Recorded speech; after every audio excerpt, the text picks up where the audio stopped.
ಆಫೀಸಿಂದ ಬಂದ ಮೇಲೆ ನಾನೇನಾದರೂ ಫ್ರೀ ಇದ್ದರೆ ನಮಗೆ ಏನು ದಿನನಿತ್ಯ ಅಡುಗೆ ಮಾಡ್ತೇನೆ ನೋಡಿ, ಅದನ್ನು ನಾನು ವಿಡಿಯೋ ಮಾಡಿ ನನ್ನ ಯೂಟ್ಯೂಬ್ ಚಾನಲ್ಗೆ ನಾನು ಅಪ್ಲೋಡ್ ಮಾಡ್ತಾ ಇರೋದು. ನನ್ನ ಯೂಟ್ಯೂಬ್ ಚಾನಲ್ ನಿಮ್ಗೆಲ್ರಿಗೂ ಇಷ್ಟ ಆಗಿದೆ ಅಂತ ನಾನು ಅಂದ್ಕೊಂಡಿದ್ದೇನೆ. ಪ್ಲೀಸ್ ಸಬ್ಸ್ಕ್ರೈಬ್ ಮಾಡಿ, ಲೈಕ್ ಮಾಡಿ, ಆದಷ್ಟು ಶೇರ್ ಮಾಡಿ. ಎಲ್ರಿಗೂ ನಮಸ್ಕಾರ. ನೋಡಿ, ಫ್ರೆಶ್ ಆದ ತರುಬೂತಾಯಿ, ಇದರಲ್ಲಿ ಒಂದು ರುಚಿಕರವಾದ ಸಾರು ಮಾಡ್ತಾ ಇದ್ದೇನೆ ಇವತ್ತು.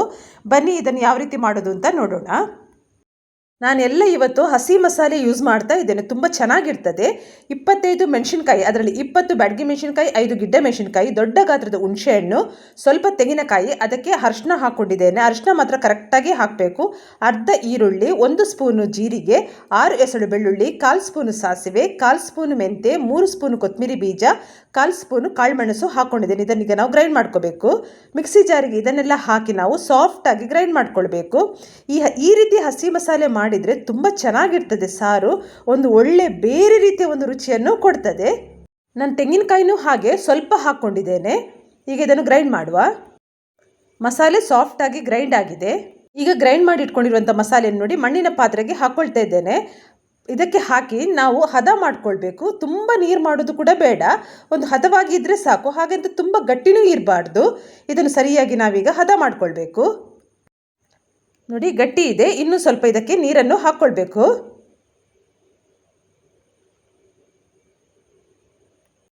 ನನಗಂತೂ ಈ ರೀತಿಯ ಮೀನು ಸಾರು ಮಾಡಿದರೆ ನೀರು ದೋಸೆ ಮತ್ತು ನಮ್ಮಲ್ಲಿ ಸೇಮೆ ದಡ್ಡೆ ಅಂತ ಹೇಳ್ತಾರೆ, ಒತ್ತು ಶಾವಿಗೆ, ಅದಕ್ಕೆ ತುಂಬ ಚೆನ್ನಾಗಿರ್ತದೆ. ಗಟ್ಟಿ ಇದೆ. ಈಗ ಸ್ವಲ್ಪ ನೀರನ್ನು ಹಾಕ್ಕೊಳ್ತಾ ಇದ್ದೇನೆ. ಸರಿಯಾಗಿ ಮಿಕ್ಸ್ ಮಾಡುವ. ಮತ್ತು ಈ ಮೀನಿಗೆ ಉಂಟಲ್ಲ, ಯಾವಾಗಲೂ ಅರಿಶಿನ ಮಾತ್ರ ಕರೆಕ್ಟಾಗಿ ಹಾಕಬೇಕು. ನಾನು 1 ಸ್ಪೂನ್ ಅರಿಶಿನ ಹಾಕ್ಕೊಂಡಿದ್ದೇನೆ, ಇಲ್ಲದಿದ್ದರೆ ಅದು ಒಂಥರ ಸ್ಮೆಲ್ ಬರ್ತದೆ. ಕರೆಕ್ಟಾಗಿ ಮಿಕ್ಸ್ ಮಾಡುವ. ಈಗ ನಾನು ಇದಕ್ಕೆ ಹಸಿಮೆಣಸಿನ್ಕಾಯಿ ಶುಂಠಿಯನ್ನು ಹಾಕ್ತಾ ಇದ್ದೇನೆ. ನಾನು ಹಸಿಮೆಣಸಿನ್ಕಾಯಿ ಕೂಡ ಹಾಗೆ 5 ಹಸಿಮೆಣಸಿನ್ಕಾಯಿ, ಅರ್ಧ ಈರುಳ್ಳಿ, ಹಾಗೆ ಒಂದು ದೊಡ್ಡ ಗಾತ್ರದ ಶುಂಠಿಯನ್ನು ಚಿಕ್ಕ ಚಿಕ್ಕದಾಗಿ ಕಟ್ ಮಾಡಿ ಹಾಕ್ಕೊಂಡಿದ್ದೇನೆ. ಇನ್ನು ಮಸಾಲೆ ಚೆನ್ನಾಗಿ ಕುದಿಬೇಕು. ಈಗ ಮಸಾಲೆ ಕುದೀತಾ ಉಂಟು ನೋಡಬೇಕು. ನೋಡಿ, ಕುದಿ ಬರ್ತಾ ಉಂಟು. ಈಗ ರುಚಿಗೆ ತಕ್ಕಷ್ಟು ಉಪ್ಪನ್ನು ಹಾಕ್ಕೊಳ್ಬೇಕು.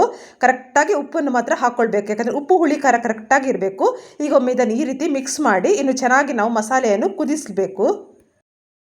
ಇಲ್ಲಿ ನೋಡಿ, ಮಸಾಲೆ ಈ ರೀತಿ ಚೆನ್ನಾಗಿ ಕುದಿಬೇಕಾಯ್ತಾ, ತುಂಬ ಚೆನ್ನಾಗಿರ್ತದೆ.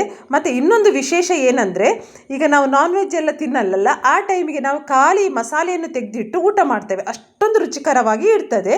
ಈಗ ನಾನು ಕ್ಲೀನ್ ಮಾಡಿ ಇಟ್ಕೊಂಡಿರುವ ಮೀನನ್ನು ಹಾಕ್ತಾ ಇದ್ದೇನೆ. ಇದಕ್ಕೆ ಬೂತಾಯಿ ಮೀನು ಅಂತ ಹೇಳ್ತೇವೆ. ತುಂಬ ಅಂದರೆ ತುಂಬ ರುಚಿ ಇದು. ಮತ್ತು ಇದು ಯಾರು ಬೇಕಾದರೂ ತಿನ್ಬೋದು. ಇದರಲ್ಲಿ ನಂಜಿನ ಅಂಶ ಇರುವುದಿಲ್ಲ. ತುಂಬ ಚೆನ್ನಾಗಿರ್ತದೆ. ಮುಚ್ಚಳ ಮುಚ್ಚಿ ನಾವು ಇದನ್ನು ಕುದಿಸುವ. ಈಗ ಮೀನು ಚೆನ್ನಾಗಿ ಬೆಂದಿರ್ತದೆ. ನೋಡಿ, ಚೆನ್ನಾಗಿ ಬೆಂದಿದೆ. ಪರಿಮಳದಲ್ಲಿ ಗೊತ್ತಾಗ್ತದೆ ನಮಗೆ ಮೀನು ಬೆಂದಿದ್ರೆ. ಮತ್ತು ಇದು ಚಿಕ್ಕ ಮೀನು ನೋಡಿ, ಮಸಾಲೆಯನ್ನು ಮೊದಲೇ ನಾವು ಚೆನ್ನಾಗಿ ಕುದಿಸಿದ ನಂತರ ನಾವು ಮೀನನ್ನು ಹಾಕಿರ್ತೇವೆ. ಚಿಕ್ಕ ಮೀನು ಯಾವಾಗಲೂ ಬೇಗ ಬೇಯ್ತದೆ. ಜಾಸ್ತಿ ಬೇಯಿಸಿದರೆ ನಮಗೆ ಮುಳ್ಳು ಬೇರೆ ಮಾಂಸ ಬೇರೆ ಆಗ್ತದೆ. ಆ ರೀತಿ ಆಗಬಾರ್ದು. ರುಚಿಕರವಾದ ನಮ್ಮ ಮಂಗಳೂರಿನ ಬೂತಾಯಿ ಮೀನಿನ ಸಾರು ರೆಡಿ ಆಗಿದೆ. ಇವತ್ತಿನ ರೆಸಿಪಿ ನಿಮ್ಗೆಲ್ರಿಗೂ ಇಷ್ಟ ಆಗಿದೆ ಅಂತ ನಾನು ಅಂದ್ಕೊಂಡಿದ್ದೇನೆ. ನಮ್ಮ ಕುಡ್ಲದ ಮೀನ್ದ ಕಚ್ಪು ರೆಡಿ ಆತಂಡು, ಭಾರಿ ಶೋಕದ ಮೀನ್ದ ಕಚ್ಪು. ಈಗ ನಾವು ಇದಕ್ಕೆ 1 ಹೆಸಳು ಕರಿಬೇವು ಸೊಪ್ಪನ್ನು ನಾನು ಈ ಥರ ಕಟ್ ಮಾಡಿ ಹಾಕ್ಕೊಳ್ತಾ ಇದ್ದೇನೆ. ಕರಿಬೇವು ಸೊಪ್ಪು ಹಾಕಿದ ಮೇಲೆ ಜಾಸ್ತಿ ಕುದಿಸಬಾರ್ದು.